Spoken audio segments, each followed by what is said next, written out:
የሐዋርያው የጳውሎስ መልእክት ወደ ኤፌሶን ሰዎች ምዕራፍ 1።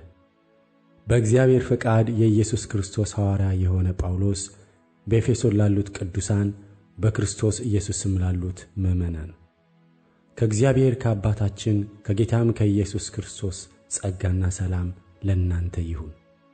በክርስቶስ በሰማያዊ ስፍራ በመንፈሳዊ በረከት ሁሉ የባረከን የጌታችን የኢየሱስ ክርስቶስ አምላክና አባት ይባረክ።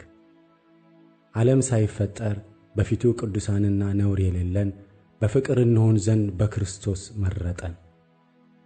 በበጎ ፈቃዱ እንደወደደ በኢየሱስ ክርስቶስ ሥራ ለእርሱ ልጆች ልንሆን አስቀድሞ ወሰነን።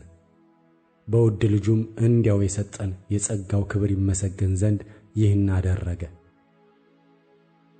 በውድ ልጁም እንደ ጸጋው ባለጠግነት መጠን በደሙ የተደረገ ቤዛነታችንን አገኘን፣ እርሱም የበደላችን ስርየት።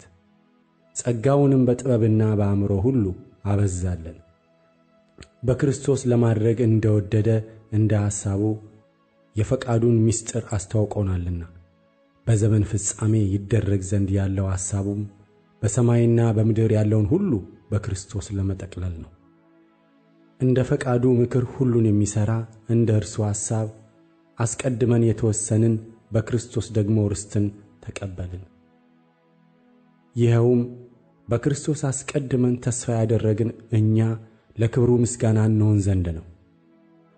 እናንተም ደግሞ የእውነትን ቃል ይኸውም የመዳናችሁን ወንጌል ሰምታችሁ ደግሞ በክርስቶስ አምናችሁ በተስፋው መንፈስ በመንፈስ ቅዱስ ታተማችሁ።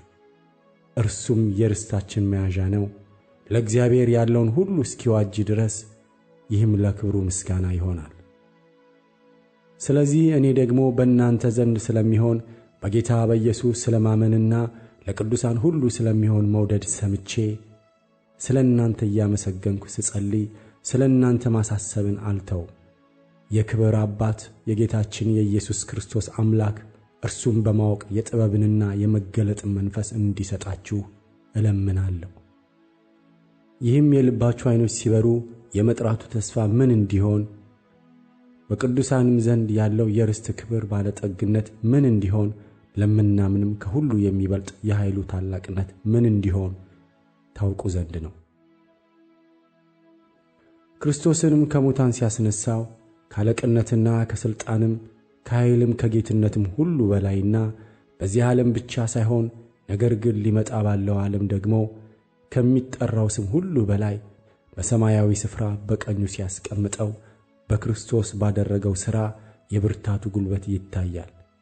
ሁሉንም ከእግሩ በታች አስገዛለት፣ ከሁሉ በላይም ራስ እንዲሆን ለቤተ ክርስቲያን ሰጠው። እርሷም አካሉና ሁሉም በሁሉ የሚሞላ የእርሱ ሙላቱ ናት።